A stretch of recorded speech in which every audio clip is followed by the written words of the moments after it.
Assalamualaikum warahmatullahi wabarakatuh. Memperkenalkan, nama saya Farul Maulana Haikal Gibran dengan NIM 21110651020 dari kelas A dan jurusan Teknik Informatika. Di sini saya akan menjelaskan tentang algoritma kriptografi klasik, yaitu yang bagian Caesar Cipher. Baik, untuk pembahasan kali ini di sini ada 4 poin, yaitu pengertian kriptografi klasik, definisi kriptografi Caesar Cipher, implementasi, dan contoh studi kasusnya. Di sini ada pengertian kriptografi klasik. Kriptografi klasik merupakan suatu algoritma yang menggunakan satu kunci untuk mengamankan data. Teknik ini sudah digunakan beberapa abad yang lalu. Dua teknik dasar yang biasa digunakan pada algoritma jenis ini adalah sebagai berikut. Yang pertama itu teknik substitusi atau penggantian setiap karakter teks asli dengan karakter lain.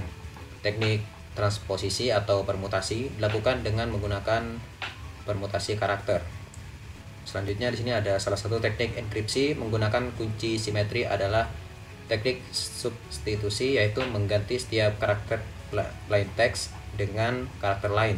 Terdapat 4 cara dalam menggunakan teknik substitusi, yaitu yang pertama di sini adalah ada monoalfabetik, di mana setiap karakter ciphertext mengganti satu macam karakter plain text tertentu. Yang kedua di sini ada polyalfabet, di mana setiap karakter ciphertext mengganti lebih dari satu macam karakter plain text. Yang ketiga monograph atau unilateral, di mana satu enkripsi dilakukan terhadap satu karakter plain text. Yang keempat polygraph atau multilateral, di mana satu enkripsi dilakukan terhadap lebih dari satu karakter plain text. Dari Alfred J. Menezes 1996.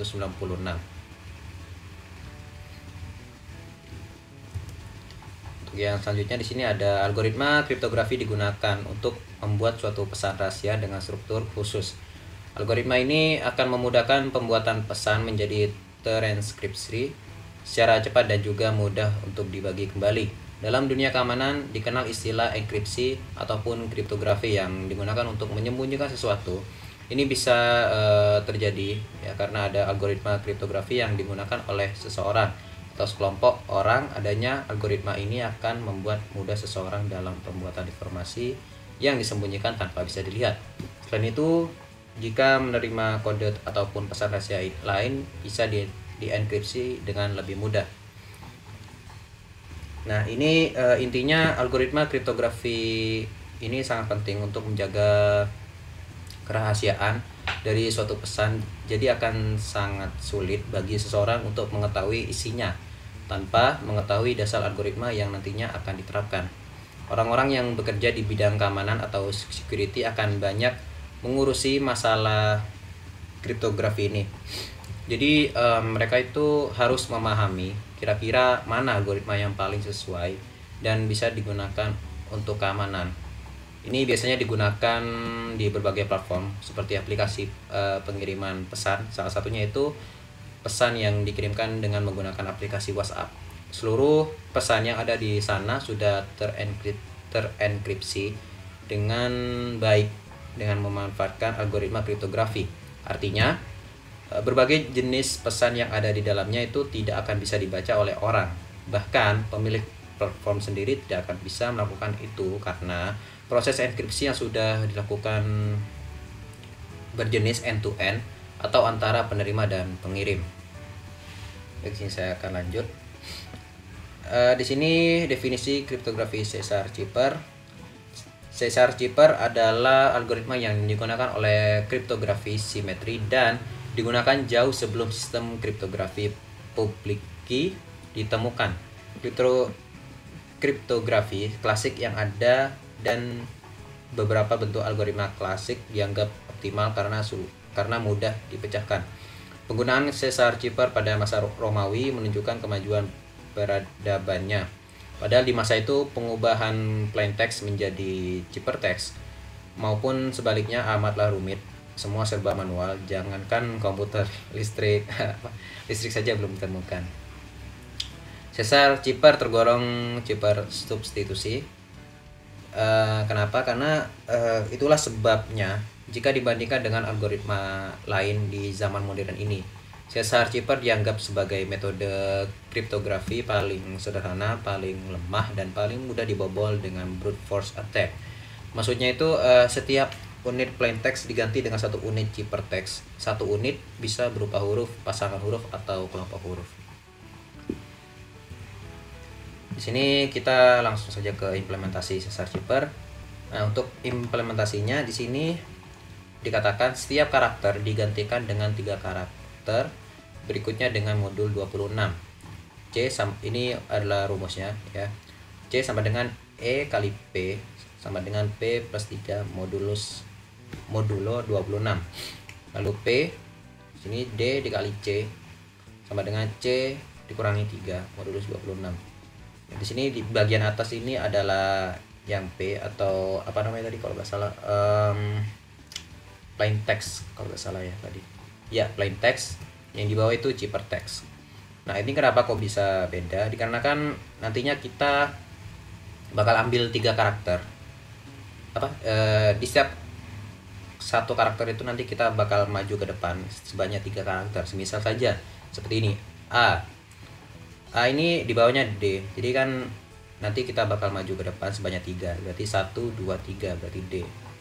Misal B sama, kita nanti maju ke depan 1 2 3 berarti E.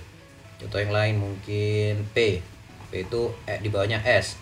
Berarti 1 2 3. Jadinya nanti kita bakal maju maju 3 langkah ke depan sesuai dengan karakternya masing-masing.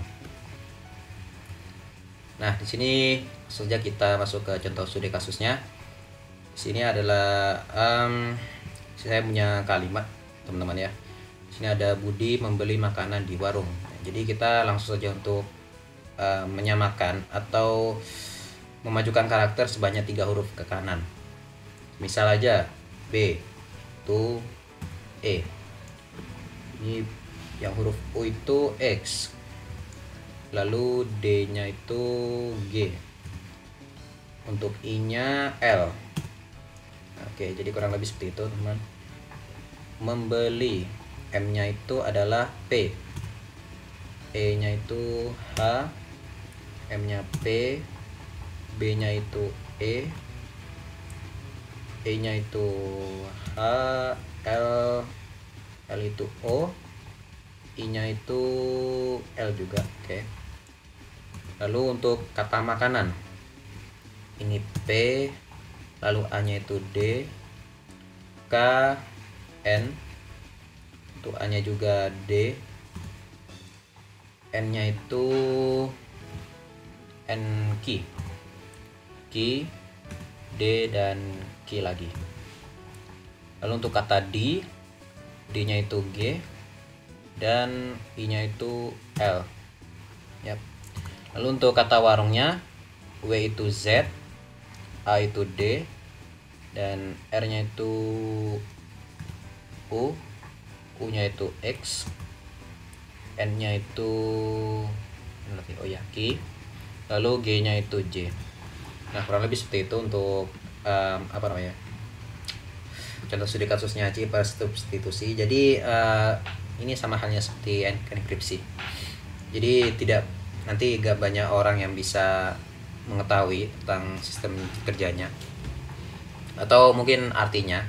Nah, jadi kurang lebih seperti itu. Budi membeli makanan di warung. Jadi orang tidak bisa membaca kode tersebut. Tapi kalau memang orang tersebut sudah mahir dalam Cheeper, arti atau konsep dari Cheeper substitusi, itu bakal mudah dipahami sih. Itu kurang lebih seperti itu, teman-teman.